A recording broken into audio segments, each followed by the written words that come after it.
Ouvir com outros olhos. Boa tarde a todos. Vamos então dar início ao segundo podcast de German, intitulado Ouvir com Outros Olhos, Dar Voz ao Erro. Em 2011, o então responsável pelas iniciativas da segurança do doente da Organização Mundial de Saúde, Sir Liam Donaldson, afirmou que errar é humano, encobrir é indesculpável e não aprender com os erros é imperdoável. É este o mote para o debate de hoje, para o qual convidamos Filomena Girão, advogada, Henrique Barros, epidemiologista, professor catedrático da Faculdade de Medicina da Universidade do Porto, presidente do Instituto de Saúde Pública da Universidade do Porto e da Comissão Nacional de Saúde desde 2018, e Pedro Amorim, anestesista do Centro Hospitalar do Porto. Agradecemos a todos terem aceitado o nosso convite. Começamos então com uma primeira questão que é dirigida a todos, pedindo que sejam bastante contidos na vossa resposta para que todos possam pronunciar-se. Como definem o erro e qual o seu papel no vosso contexto profissional? Se calhar começaríamos pelo professor Henrique Barros. Bom, errar é humano, como foi dito, e eu virava isto, a frase, pelo contrário. Como tudo o que nós fazemos depende essencialmente do que é humano, está seguramente ligado a uma quantidade que nós, umas vezes, somos capazes de considerar e medir, outras vezes está para além da nossa capacidade de fazer. Portanto, o desafio para colocar a questão de uma forma simples é como pensar e inferir com base em informação que é, pela sua natureza, fragmentada e com um componente muitas vezes impossível de quantificar o erro. Esse desafio é particularmente interessante porque ele tem umas respostas simpáticas e outras respostas antipáticas.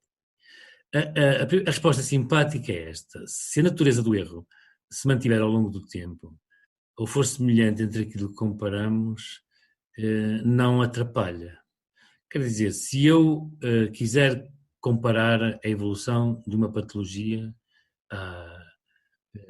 em diferentes dias do ano, por exemplo, ao longo dos meses, se a dimensão dos casos não identificados, por exemplo, se mantiver razoavelmente constante, a inferência que eu faço sobre a evolução é absolutamente certeira. Um exemplo claro do oposto disto, do antipático disto, é quando nós, por exemplo, estamos a olhar para a evolução da frequência de uma patologia, que nós medimos, por exemplo, com base na prevalência de anticorpos contra uma infecção, imaginemos, e a um determinado momento muda a política global de procura de casos ou muda a preocupação individual em relação à necessidade de saber como é que eu estou. Então eu de repente posso ter uma subida absolutamente brutal. E aí coloca-se um outro problema. Esta subida, como é que eu a avalio? Como um erro amostral, ou seja, eu não estou a ir buscar a informação à mesma base onde estava a procurá-la anteriormente, ou ela traz-me qualquer coisa de novo que eu não sou capaz de imediatamente perceber. E aqui, se isto se prolongar ao longo do tempo, entram muitas das técnicas matemáticas de modelação. Às vezes são vistas como exercícios surreais, digamos, no sentido em que nós conseguimos sempre ajustar qualquer forma de linha a um conjunto de dados, mas o problema volta ao princípio. Somos ou não somos capazes de inferir a partir disso. E nós temos, para acabar, três grandes critérios para pensar e para tentar lidar com o erro. O primeiro é a plausibilidade biológica, é aquilo que nós sabemos sobre a natureza das coisas. O que vamos vendo ajusta-se ou não se ajusta ao conhecimento que temos. E aí temos duas soluções. Se não se ajustar, nós assumimos que é porque está errado, ou imaginamos que o mundo em que nós vivíamos, ele sim é que estava errado e temos que repensar. Portanto, em qualquer dos casos, temos de tomar uma atitude. A segunda hipótese é ver em que medida é que umas coisas vindas de uma base de informação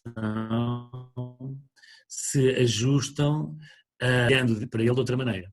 Reparem, por exemplo, se eu quiser olhar para uma doença, para a frequência dessa doença, imaginar que a meço com base nos registros médicos hospitalares, que a meço com base nas notícias que passam no jornal sobre esse assunto, que a meço com base na informação que eu tenho, por exemplo, de uma amostra particularmente cuidadosa que eu encontrei. Se as coisas jogarem no mesmo sentido, eu fico satisfeito e acredito naquilo que vejo. Se não houver essa coerência, esse caminhar conjunto, eu tenho de novo que voltar a pensar se posso ou não posso inferir sobre a minha informação. E finalmente há uma variável que nós usamos muito na epidemiologia, sobretudo quando estamos a tentar perceber as causas das coisas e não simplesmente descrevê-las, que é a força com que elas se associam. As informações fortes, as associações fortes tendem a ter mais peso do que aquelas que são mais leves, mais instáveis. Mas aqui é preciso pôr uma linha final. E esse é que é realmente se quiserem, o pequeno diabo que esteja nos detalhes. Qual é a qualidade, qual é o grau de confiança que eu posso ter na informação que eu tenho, que eu vou ter que usar para pensar. E aí eu acabaria com uma frase célebre de um grande biostatista que dizia: nós temos que aceitar os factos tal qual eles são, não tal qual eles nos são contados. Exatamente. Nós provavelmente voltaremos a essa afirmação um pouquinho mais à frente, até falando da questão do Covid e da pandemia que estamos agora a viver. Eu passava talvez ao Pedro Amorim perguntando, fazendo a mesma pergunta, como é que define o erro e qual é o papel do erro no contexto profissional de um anestesista e dos profissionais de saúde em geral?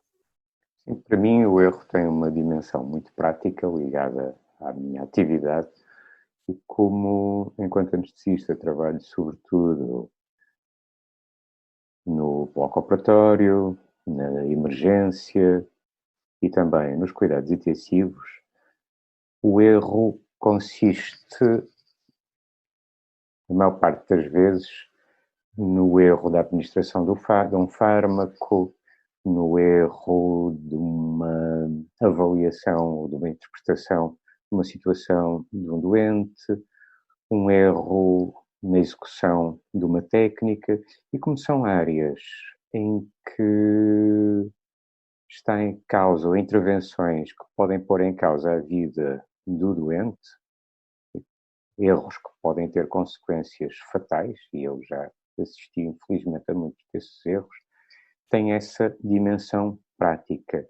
E na minha experiência, o principal problema em relação ao erro entre nós tem a ver com a nossa cultura latina por oposição à cultura anglo-saxónica ou mesmo oriental. Porque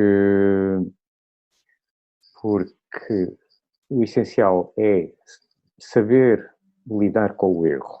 E o grande problema que nós temos é que temos uma cultura de culpabilização, em que a tendência é para culpabilizar quem comete um erro, e isso faz com que a reação instintiva que as pessoas tendem a ter é encobrir o erro. Tentar olhar à volta, ver se ninguém deu por ela e não o assumir. E isto, infelizmente, é difícil quantificar, porque muitas vezes não se consegue mesmo detectar um erro que tenha sido escondido, portanto nós não temos possibilidade de ter números acerca disso. Mas eu, da minha experiência, diria que infelizmente é capaz de ser tão frequente como a atitude correta, que é reportar o erro. E é aí, essencialmente, que temos que trabalhar. É relativamente recente o reconhecimento da dimensão do erro na medicina e o reconhecimento de que errar é humano, é óbvio, é inevitável, as situações perigosas são as dos profissionais de saúde que se consideram infalíveis. Infelizmente existem, mas eu diria que se tem feito bastantes progressos a este nível, nomeadamente desde que existem formas que facilitam reportar o erro de uma forma anónima. E depois há outra dimensão importante, que é, quando se reporta o erro, há este reportar interno na estrutura, na instituição, para o tentar corrigir ou aprender com ele, e há o ato de reportar a quem é vítima desse erro. Aí é que estamos, mais difícil. Acho eu, muito atrasados, podemos falar nisso à frente, mas é, na meu ver, a área em que é mais difícil, ou tem sido mais difícil evoluir entre nós. Muito bem, fazia então a mesma pergunta à Filomena, pedindo que, para ver se conseguimos ser breves, como é que a Filomena define o erro e qual é o papel no contexto do direito? O direito avalia o erro, por um lado, para punir quem o praticou, e é este o caso do direito penal, do direito criminal e também do direito disciplinar, naturalmente. E trata, por outro lado, de ressarcir a vítima do dano causado por esse erro. E é nesta área, esta é a área mais frequentemente falada do direito nesta matéria, e por isso é importante que distingamos entre erro e negligência médica, uma vez que, lamentavelmente, as duas expressões são utilizadas indiscriminadamente e sem grande rigor. E, efetivamente, o erro acontecerá sempre, teremos sempre erro, embora as instituições e os profissionais de saúde devam adotar todos os procedimentos para que minimizem a sua ocorrência.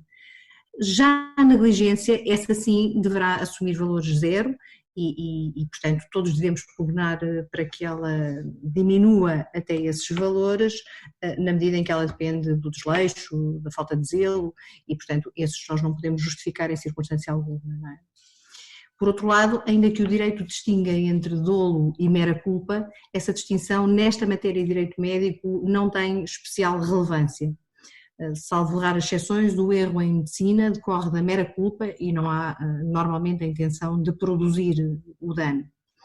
De qualquer forma, é sempre importante ressarcir a vítima por esse dano ou corrigi-lo quando isso seja possível, não é?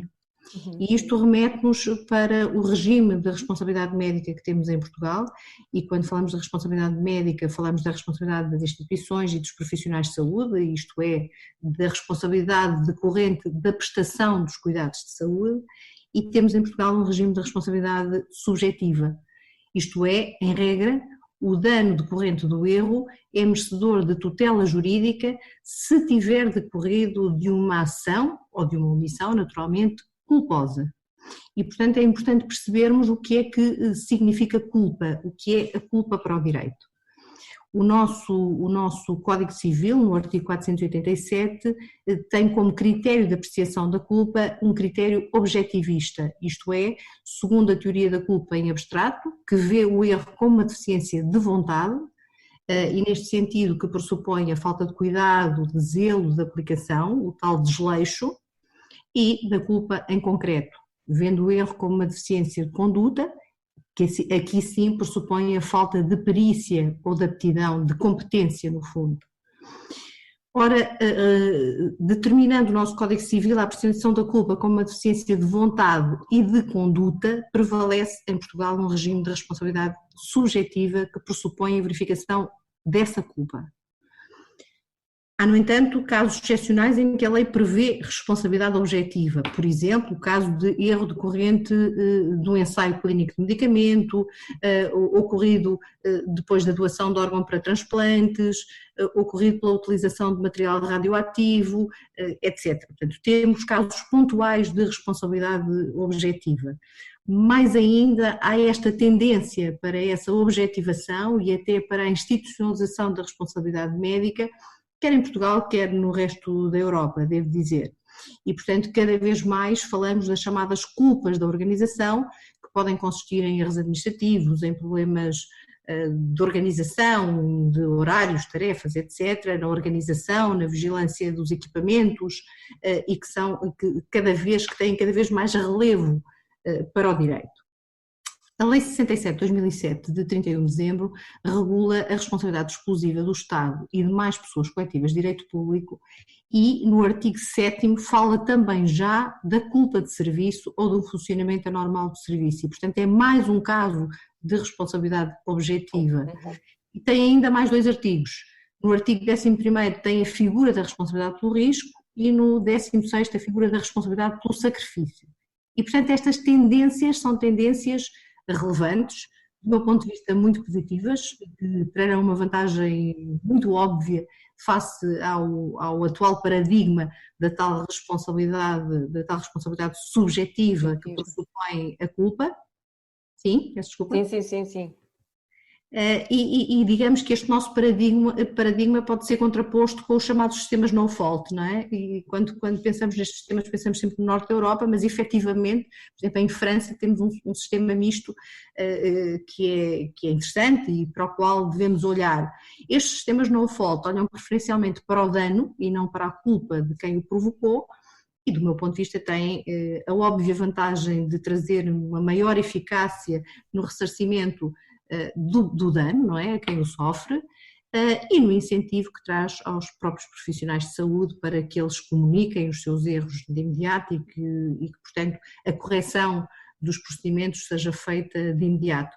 Porque concordo inteiramente com o que disse o Pedro Amorim há pouco, lamentavelmente há de facto uma cultura de ocultar o erro, não é? Portanto, esta cultura, as instituições vão tentando corrigir esta cultura e bem, e portanto é um caminho que estamos a fazer, nomeadamente pelos tais sistemas de notificação. Temos hoje o Notifica, tivemos antes dele o Cinea, e as próprias instituições têm vários mecanismos de notificação interna do erro. Mas, Filomena, desculpe interromper, mas só uma questão relativamente a esses sistemas que permitem de facto a notificação do erro.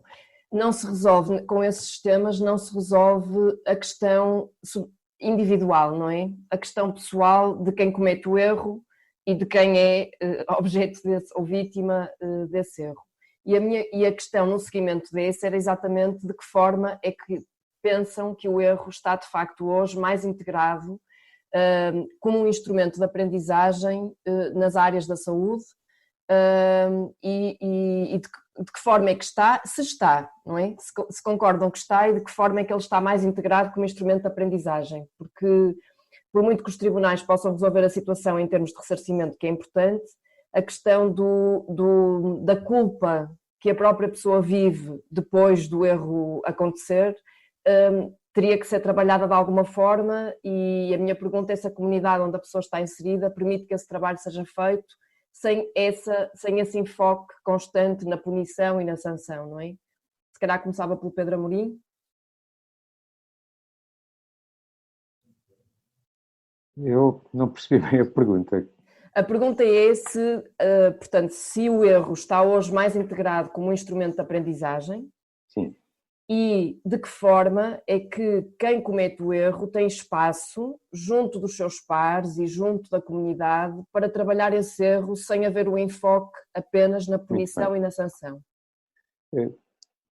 Falo, claro, da vivência que tenho, de bastantes anos de atividade clínica diária, e eu diria que tem melhorado muito entre nós a forma de lidar com o erro, de aprender com o erro, de reconhecer o erro. tem-se feito, sem dúvida, grandes progressos, também se tem evoluído nestas formas, como a Filomena comentou, de divulgar ou de reportar o erro, mas algo que também falta e que se prende com essa questão é um bocadinho a tendência para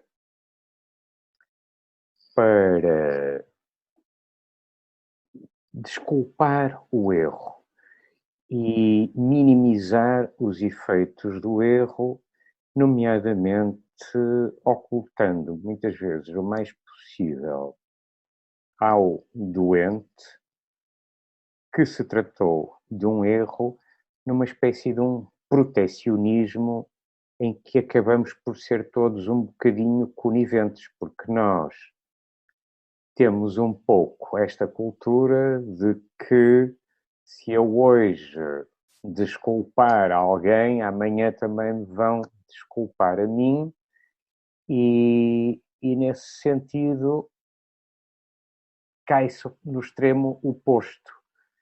Há duas atitudes nocivas. Uma é aquela atitude que tende a culpabilizar alguém e isso reduz, digamos, a vontade da pessoa reportar o erro e geralmente isso é seguido de uma desculpabilização. Atribui-se a culpa àquela pessoa, mas depois vamos fazer o favor de a desculpar, de a ajudar um pouco a disfarçar o problema, e isso também não é, a meu ver, a forma correta de lidar com o assunto e é uma atitude também prevalente na nossa cultura.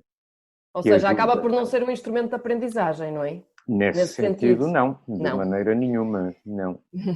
A aprendizagem, eu diria que a aprendizagem, se calhar estou a refletir sobre isto à medida que estamos a conversar, a aprendizagem é mais teórica. Eu acho que a aprendizagem se faz mais por haver palestras e textos e estudos, etc., que quantificam o erro, identificam, etc., e todos, de um ponto de vista abstrato, reconhecemos a existência do erro, sabemos qual é a política correta para lidar com o erro, etc. Mas quando depois acontece conosco, ainda não está instituída a forma correta de fazer esta aprendizagem. Cai-se um bocadinho naquilo que é este instinto de disfarçar o mais possível a situação. Mas é uma perspectiva muito pessoal, claro. Claro.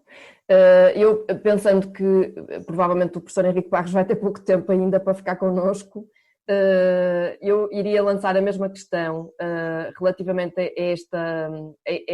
qual é a sua percepção do erro como um instrumento de aprendizagem na nossa vivência cultural portuguesa e fazia já aqui a ponte para a situação que nós estamos a viver do Covid e de todas as dificuldades que têm sido vividas a nível da investigação que está a ser feita, das notícias que são escritas em cima do acontecimento e que podem incorrer em erros, uns por falta de cuidado, outros porque estamos a viver numa situação para a qual não estávamos preparados e que é nova, não é? E como é que nós vamos aprender com esses erros? Ou de que elementos é que nós poderemos retirar positivos destas dificuldades que estamos a viver hoje e pela qual todos, enfim, pela qual todos estamos a passar? Susana, então marque lá outro espaço para discutirmos isso, mas deixe-me dizer-lhe, ao longo da minha vida passei pela minha profissão e pela natureza da minha área de trabalho, passei por algumas situações relativamente tensas do ponto de vista social e onde o tempo e a dimensão do conhecimento científico, que é o tempo e a dimensão das respostas técnicas, que é o outro. E o tempo e a dimensão das respostas sociais, sejam elas de natureza política, sejam elas de natureza psicossocial, voltam a ser outro. E tem premissas, constrangimentos que são completamente diferentes. Isso ajudou-me a perceber que havia fundamentalmente, mais do que erros, havia partidos tomados. É muito interessante nesta história, por exemplo agora da Covid, ver como é que de repente, que nem pequenos répteis por baixo das pedras, saltaram especialistas em virologia, epidemiologia, infecciologia, matemática, que nenhum de nós tinha realmente notado que existiam. Curiosamente, alguns de nós tinham clamado que faziam falta. Eu defendo do fundo do meu coração a importância daquilo que se chama uma ciência cidadã, ou seja, a ideia de que todas as pessoas podem trazer qualquer coisa para o desenho, a implementação, a recolha, a análise e a discussão da ciência. Agora, há um momento em que nós aceitamos ou não aceitamos a especialização dos conhecimentos. E para mim, tenho que lhes dizer, eu sei que esta frase choca, mas é brutalmente divertido ver como tanta gente sabe tanto sobre tanta coisa que, na verdade, se sabe tão pouco. E aí eu sou obrigado a perceber uma coisa. Uma parte corresponde a problemas sinceros da vontade de saber. E este título, como sabem, a vontade de saber é um título. Vão lá saber de quem é para perceberem o que eu estou a dizer. E essa é louvável, é amável, é estimável, é interessante. A outra é a pura utilização de momentos em que os holofotes estão todos acesos para ficar no retrato. E, finalmente, há uma que tem a ver com o erro honesto. Eu olho para as coisas com os instrumentos que eu tenho, da maneira que eu sou capaz de olhar, e imagino que a minha capacidade de pensar dedutivamente ou indutivamente é apropriada ao problema.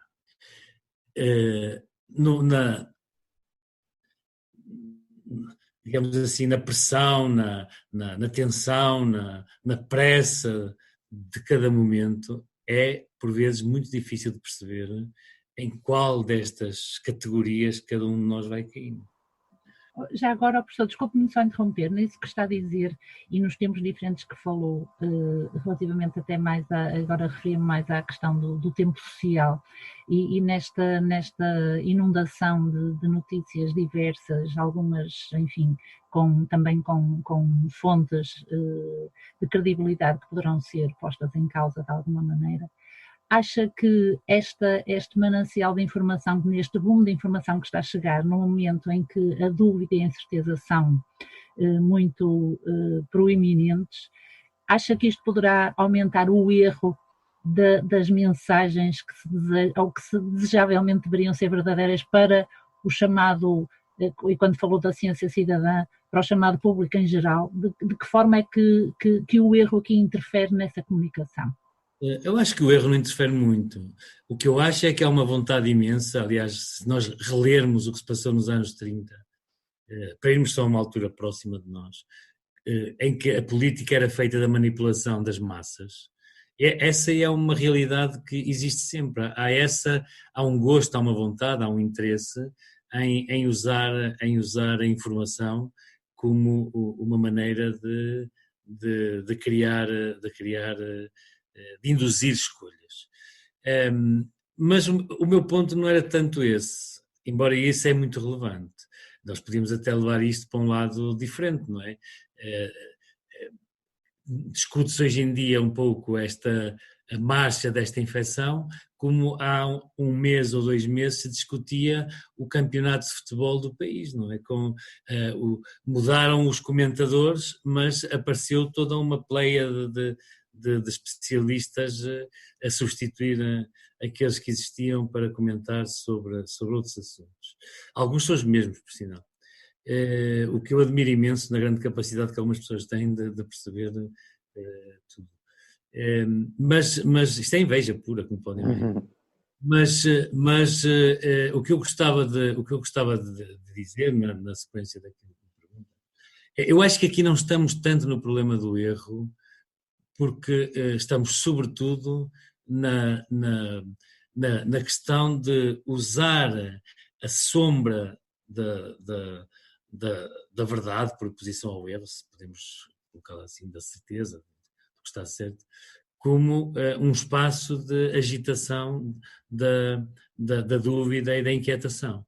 Porque, repara, para falarmos no caso concreto da pandemia atual, a informação sobre a qual nós trabalhamos é a mesma informação sobre a qual o Pedro trabalha quando tem que decidir, por exemplo, que tipo de anestesia vai fazer a um doente.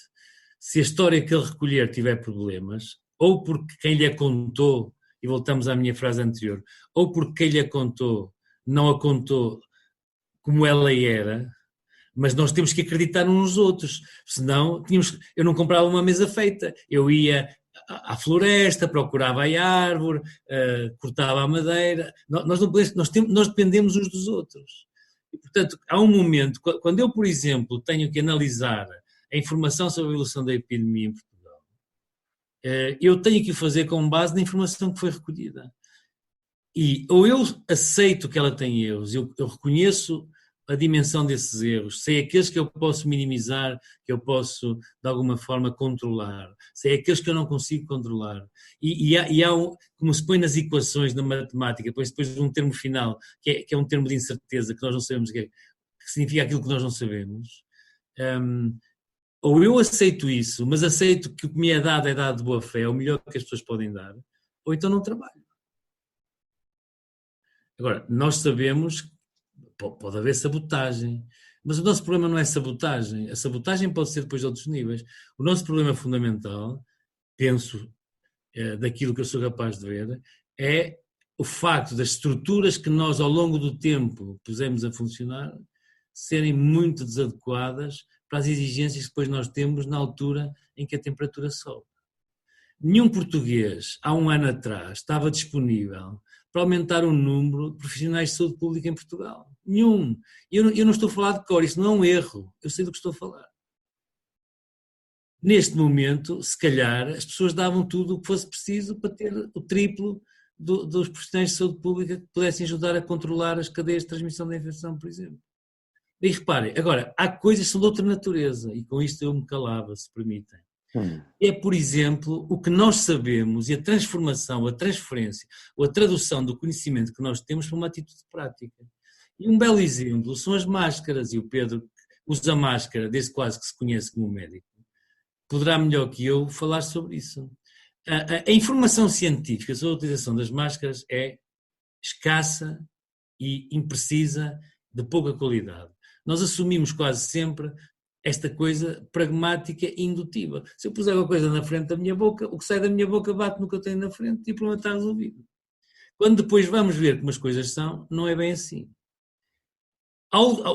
Disto dar um salto para dizer quem sair à rua sem máscara é preso, é todo um outro mundo de referências mentais, de usurpação de direitos, de abuso de poder e etc., que invoca muitas vezes má ciência para se justificar. E isso é que é inaceitável.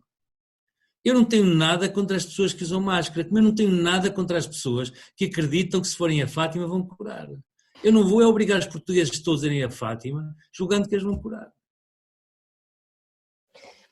E aí colocou um ponto fundamental, que é a questão da má ciência e da informação que é lançada para fora da comunidade científica, que não é de facto verídica e real e bem e criteriosa, E uma questão que eu também gostava de colocar a todos é se acham que a investigação que está a ser feita agora, com toda esta pressão para resolvermos o problema da pandemia, vai trazer, dos erros que resultam, porque há sempre erros que acontecem, uns por negligência, outros por fraude, que também acontece, se esta investigação vai trazer frutos para o futuro, nomeadamente em termos de, por exemplo, a partilha de dados que os cientistas estão a fazer hoje, que é uma mais-valia, e de uma forma no sentido da tal ciência para a sociedade, não é? E a ciência ao serviço da sociedade. A questão também da própria comunidade científica comunicar de uma forma mais direta com a própria comunidade, e temos tido exemplos disso, de bons cientistas que têm respondido a questões de uma forma simples, com uma linguagem clara, e portanto se de facto nós vamos aprender, vai haver resultados positivos desta situação que estamos a viver em termos da comunicação que a Paula falava. Susana, posso começar eu, porque depois precisava de sair. Deixe-me dizer, eu acredito, é evidente que se cresce sempre. É muito difícil nestas circunstâncias regredir, não se regride. Poderíamos aprender mais ou menos com aquilo que fizemos, mas seguramente subimos mais qualquer coisa na montanha do conhecimento, da vida, etc. Eu sou um defensor absoluto de que toda a ciência que é paga pelos cidadãos, que são os contribuintes que pagam, tem que ser ciência aberta. E sou um defensor absoluto de que os dados são para ser partilhados. Não imagina como eu fico feliz de ver finalmente tanta gente agora a falar nisso.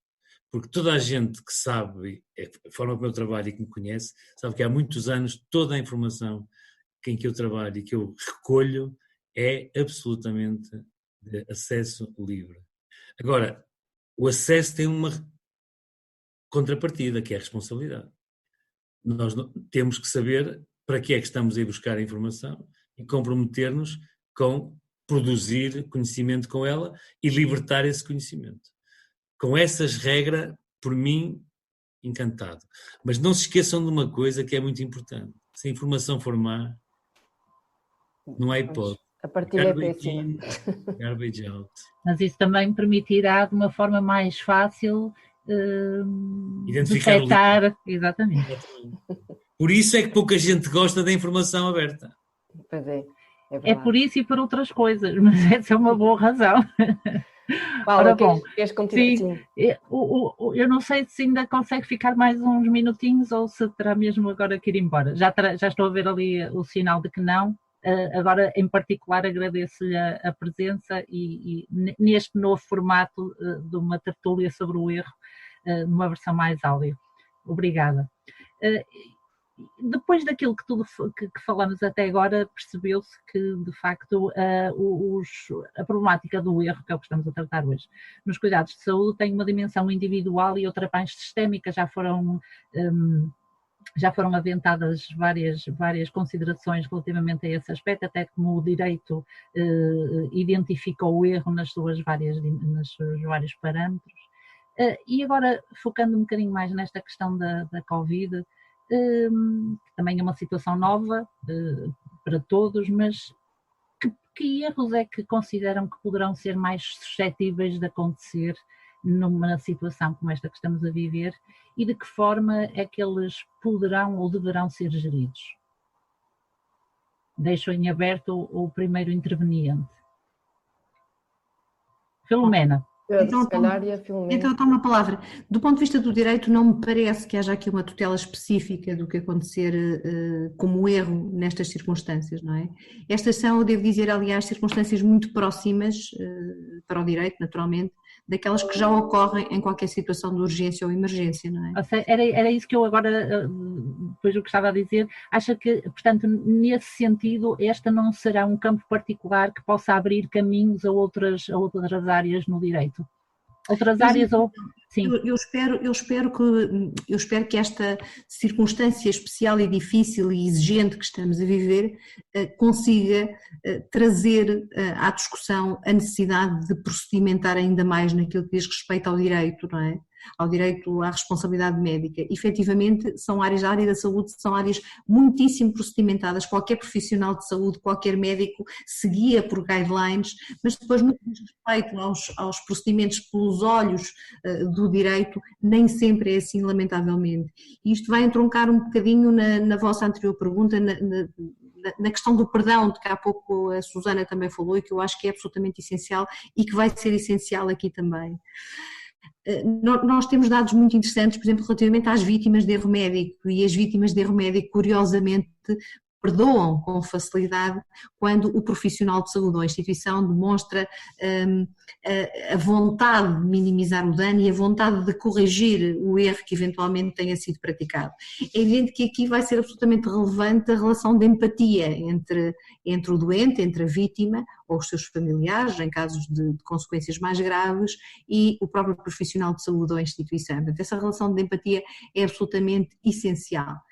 Aquilo que eu não sei se nós temos ainda devidamente treinada é a capacidade de os próprios profissionais de saúde e as próprias instituições se perdoarem e de, a partir desse perdão, reconstruírem os seus procedimentos. E isto porquê?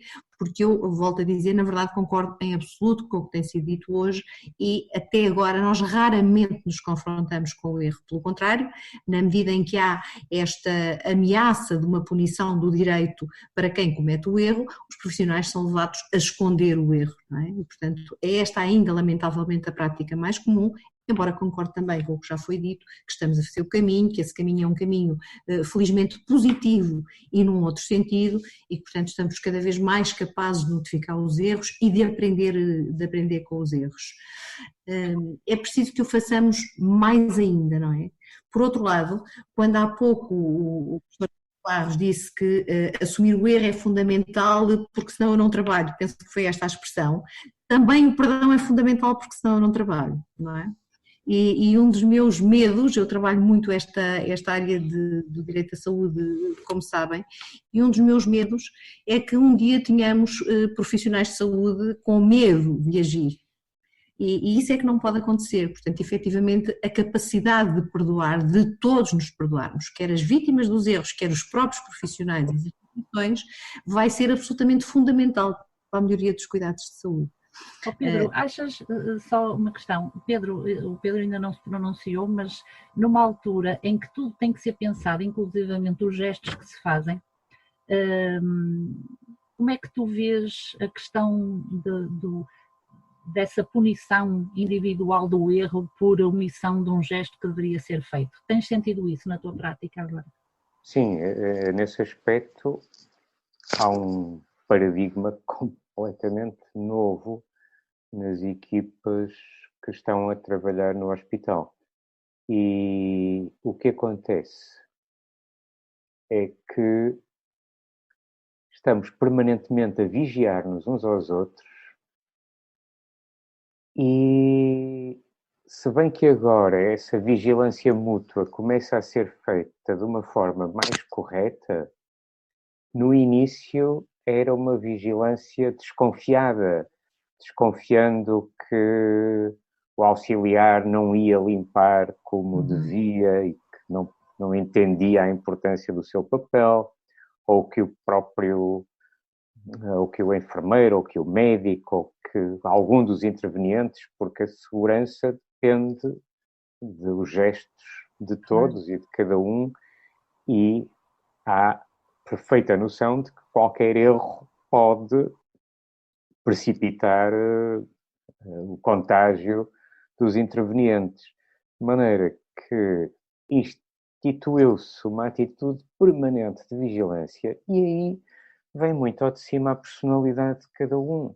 E há pessoas que são capazes de fazer isso de uma forma pedagógica, há outras que têm uma atitude quase monstruosa, de acusatória, penalizadora, agressiva, e isto faz vir ao de cima muito as características das pessoas, e aí, como é óbvio, há uma variabilidade muito grande.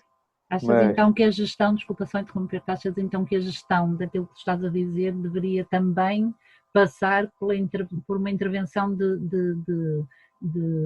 não digo linearizar essas diferenças de personalidade, mas porque, na verdade, em termos daquilo que é a prática em saúde e principalmente neste momento que estamos a viver,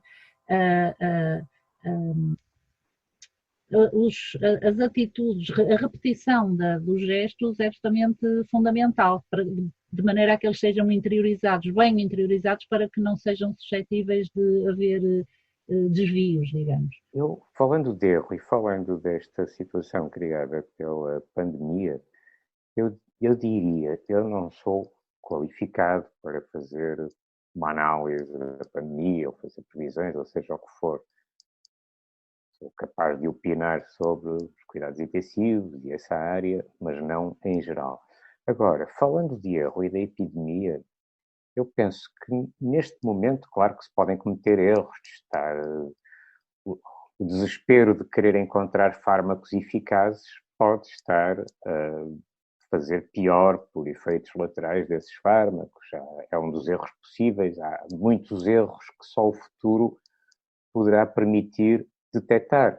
Com certeza que são gestos feitos com a melhor das intenções, da maior parte dos intervenientes, mas só a posteriori é que se vai conseguir perceber o que é que foi correto e o que é que foi errado, não só em termos terapêuticos, mas em termos de grandes decisões estratégicas, etc. Agora, há um erro que é fácil de identificar, que é o que vimos fazendo de errado ao longo destes anos todos enquanto sociedade. E o nosso maior erro foi construirmos esta cultura da perfeição, a cultura de que estávamos a salvo de qualquer desgraça, que as desgraças só aconteciam aos outros, que os nossos gestos eram, nomeadamente estes gestos técnicos nos hospitais, etc., não precisavam de nenhuma atenção especial e, por exemplo, este aspecto que eu referi de nos estarmos todos a vigiar uns aos outros, ressalta a importância de trabalharmos áreas não técnicas, essas áreas que têm a ver com a personalidade, com os skills não técnicos das pessoas, um bocadinho na linha de automatizar o que cada um faz e passar a ser tudo um conjunto de gestos repetitivos, técnicos, um bocado como se fosse uma linha de montagem, e quando de repente estes gestos se tornam essenciais, nós não tínhamos construído uma cultura que nos permitisse ter consciência de nós. Nós deixamos de ter consciência de nós, deixamos de ter um olhar crítico sobre nós e sobre a sociedade em geral, que é outro fator que me parece importante. As pessoas foram-se demitindo das atitudes cívicas, de refletir sobre a sociedade em geral, e agora cai-se no extremo oposto, que era aquilo que o professor Henrique de Barros referia, em que saem peritos debaixo das pedras por todos os lados, e isto é resultado de um erro que cometemos, e acho que vai ser importante incorporar toda esta aprendizagem no sentido de podermos ser uma sociedade melhor. Agora, estou convencido que é fácil identificar erros grandes. Eu acho que há decisões, nomeadamente políticas, como no caso do Presidente dos Estados Unidos, que me parecem absolutamente erradas, monstruosamente erradas. E aí já é um erro de uma dimensão completamente diferente. Vai ser interessante a história disto tudo e a aprendizagem que vai proporcionar. Se calhar, eu não sei quanto tempo é que temos. Já não temos. Não, era só para a Filomena dizer uma última frase relativamente, porque tu chamaste a atenção para a importância da linearização e o aspecto procedimental da coisa que tem sido destacado. O Pedro chamou a atenção para a importância da pessoa e de quem é que nós somos, e que no fundo é isso que este momento está a fazer com que nós está a confrontar-nos com esta necessidade de nós refletirmos sobre quem somos e preocupar-nos com esta reflexão autocrítica e heterocrítica e, portanto, termos um olhar crítico sobre nós e sobre os outros. E eu, se calhar, penso que a Filomena queria dizer alguma coisa em relação à importância da pessoa e da mediação de conflitos na questão do erro, não é? Muito. Só muito para terminar. Muito, eu acho que efetivamente é por aí o caminho, acredito muito nesse caminho da mediação do conflito, seja ele qual for, e portanto muito mais ainda nesta área. Eu estava a ouvir o Pedro e a pensar que os nossos currículos, por exemplo, os currículos dos nossos profissionais de saúde, têm áreas como a ética, como, eu já nem falo do direito, a comunicação, a gestão, etc., completamente secundarizadas, não é? E, portanto, na verdade as pessoas não estão preparadas para lidar, nem estão alertadas para a importância destas matérias no desempenho da sua atividade. E isso tem um reflexo muito grande no resultado das suas práticas. Ele é mais evidente em situações de crise, naturalmente, não é? Porque gera esses comportamentos, essas condutas que o Pedro acabou de nos descrever e que são chocantes, mas efetivamente está presente sempre. É preciso, eu há pouco falei da tal relação de empatia que tem que estar na base da relação entre os profissionais e instituições de saúde e os doentes, e essa relação tem que ser absolutamente privilegiada na reflexão que façamos a seguir a esta crise. Temos que entender que ela é absolutamente central na prestação dos cuidados de saúde e, portanto, nessa medida tudo vem daí, não é? O número de profissionais que temos, como é que os qualificamos, como é que os selecionamos, que meios lhes damos para eles poderem agir. Há pouco o professor Henrique Parres falou da ciência cidadã, eu pessoalmente gostaria muito que nós tivéssemos um direito cidadão também, mas essencialmente uma ética cidadã. E como o Pedro disse, nós temos-nos escusado de pensar sobre isto, quando pensamos na origem deste vírus, tanto quanto se conhece, também detectamos uma quantidade de comportamentos sobre os quais devíamos ter refletido atempadamente e não o fizemos. Oxalá sejamos capazes de o fazer agora. Fazer no futuro. E oxalá sejamos capazes, na medida do possível, de utilizar esta aprendizagem que esta crise nos dá para, na verdade, nos tornarmos melhores, mais atentos ao próximo, mais atentos a quem está com maiores carências a todos os níveis da saúde e não só. Eu acho que estas palavras reforçam o título deste ciclo, que é ouvir com outros olhos.